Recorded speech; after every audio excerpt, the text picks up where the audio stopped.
రెండేళ్ల క్రితం 'rowdy boys' మూవీతో నిర్మాత శిరీష్ కొడుకు ఆశీష్ హీరోగా ఎంట్రీ ఇచ్చాడు. సంక్రాంతి కానుగ్గా వచ్చిన ఆ సినిమా పర్వాలేదనిపించింది. ఆ తరువాత 'సెల్ఫిష్' అనే మూవీ మొదలుపెట్టాడు. కానీ దాన్ని పూర్తి చేయకుండా 'love me if you dare' మూవీని పట్టాలెక్కించాడు. రెండో సినిమా కంటే ముందే దీనిని పూర్తి చేసి మే 25న దిల్ రాజు జనం ముందుకు తెచ్చారు. శిరీష్ సమర్పణలో హర్షిత్ రెడ్డి, హన్షిత నాగమల్లిడి దీనిని ప్రొడ్యూస్ చేశారు. దెయ్యాల ఉనికిని ప్రశ్నించే మనిషి దెయ్యం ప్రేమలో పడితే ఏం జరిగిందనేదే 'లవ్ మీ' సినిమా.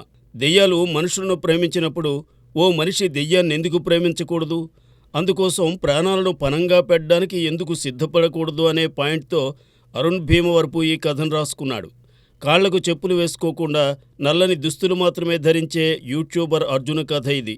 ఎదుటి మనిషి ఏదైతే చేయొద్దని అంటాడో అదే అర్జున్ చేస్తుంటాడు. దెయ్యాల పేరుతో మనుషుల బలహీనతలను ఆధారం చేసుకుని మోసం చేసే వాళ్ల గుట్టు రట్టు చేస్తుంటాడు. శ్మశానాల్లో తిరుగుతూ తనకేమాత్రం భయం లేదని నిరూపిస్తూ వీడియోస్ తీసి రూమ్మేట్ ప్రతాప్ ద్వారా యూట్యూబ్లో అప్లోడ్ చేస్తుంటాడు. ప్రతాప్ క్లాస్మేట్ ప్రియకు అర్జున్ అన్నా, అతని బిహేవియర్ అన్నా చాలా భయం. అలాంటి అర్జున్ ఓ పాడుబడిన అపార్ట్మెంట్లో దివ్యవతి అనే దెయ్యం ఉందని తెలిసి దానికి సంబంధించిన అసలు విషయాలు తెలుసుకోవడానికి అక్కడికి వెళ్తాడు.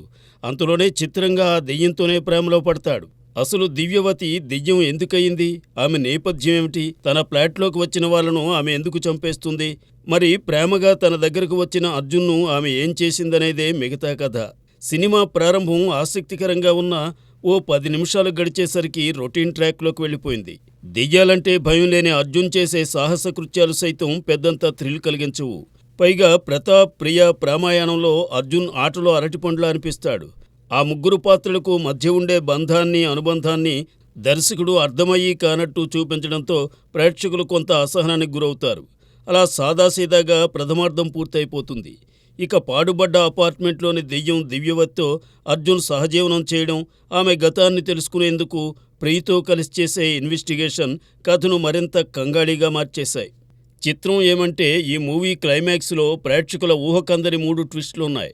ప్రీ క్లైమాక్స్ వరకు రకరకాల మలుపుతో కథను నింపాదిగా నడిపిన దర్శకుడు అరుణ్ లాస్ట్ 20 మినిట్స్ మాత్రం హడావుడి పడిపోయాడు. దాంతో ఆయా పాత్రల ప్రవర్తనకు కారణాలను బలంగా చూపించలేకపోయాడు.